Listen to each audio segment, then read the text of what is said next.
Greetings, Commander Yael and Engineer Jonathan. I hope you enjoyed our takeoff. Thank you, Holly. How far are we from the Shalom space station? Time is abundant. We have just passed the Amos 7 communications satellite. I remember that satellite. We watched a video of it launching during our training. I quote, "The Offic Observation Satellite Series had made Israel one of the members of the exclusive circle of countries developing, manufacturing and launching satellites at the end of the 20th century." End of quote. The Aviation Chronicles, Volume Israel, page 652778. A small country with a huge vision.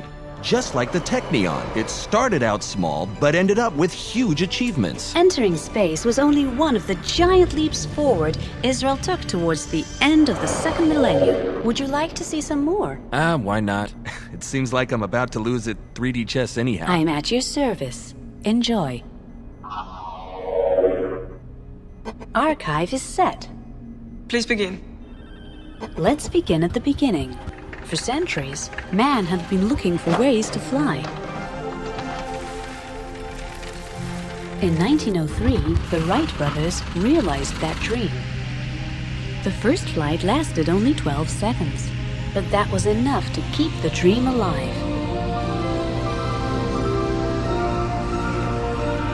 For those who do not dream, do not take off.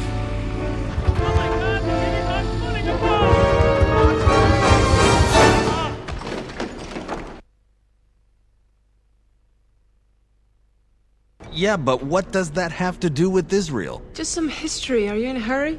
Didn't you hear? Time is abundant. Well then, exactly 50 years after the Wright brothers took off, another seemingly impossible dream was about to come true. The Faculty of Aeronautics was founded at the Technion. Many could not believe that 5-year-old Israel would be capable of such advanced research and development. But those who do not dream do not take off. Exactly. The Faculty of Aeronautics took off, and the foundations were laid for the Israeli space and aeronautics industry. Look at those faces. Let's zoom in. Those are the people that made the dream come true. Isn't that Moshe Keret? Do you know him? Sure.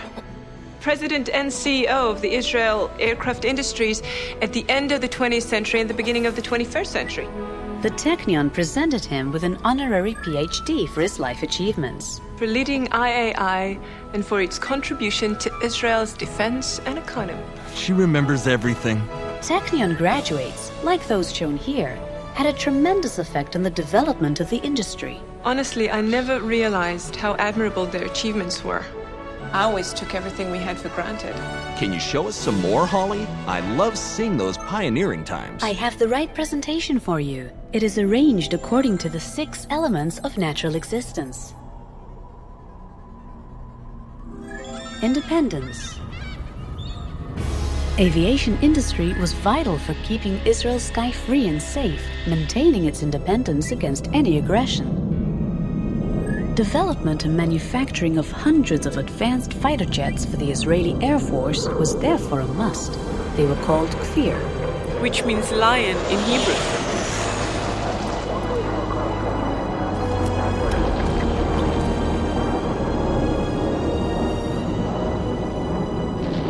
Israel's next innovation was the Lavi, one of the finest fighter jets in the world. The advanced technologies developed for it contributed greatly to other fields, such as civil aviation. Speaking of civil aviation, don't IAI make executive jets as well? Indeed they do. Once you have the know-how, you can use it in multiple ways, which brings us to the next principle. Knowledge. The knowledge acquired in other fields was used in the civil market as well, for building executive jets or converting passenger carriers into cargo aircraft. By Israel Aircraft Industries. Of course. It's very impressive, but how did they defend all these aircraft? Good point, Yael. This brings us to our third principle. Defense. A sophisticated defense system was invented in order to protect aircraft from deadly threats. There was another system for warships, wasn't there? Right again. The unique Barak system could intercept enemy missiles or aircraft using a defense missile with great accuracy. that's sophisticated. You can say that again. What? Sophistication. I'm not sure I fully understand. Wow! Sophistication.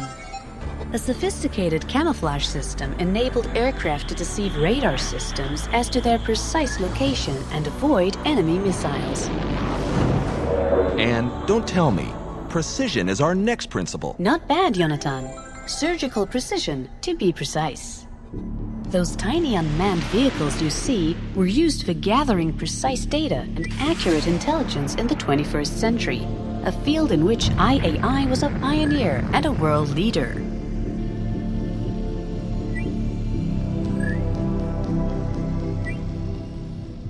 Our last principle, and maybe the most important one, comprehensive vision. The Arrow weapon system, with its cutting-edge defense technology, was the first system ever able to intercept ballistic missiles. It detected missiles from a long distance, then destroyed them well away from their targets, thus protecting Israel's populated areas. In fact, the Arrow missile embodies all 6 principles.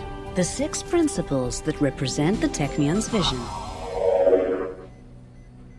It all began with the visionaries, who succeeded in translating their dream and knowledge into a new reality. The same values upon which the Technion was built continue to guide Israel's aviation industry to this day. Technion graduates are still at the forefront of technological progress, and Israel is greatly indebted to them.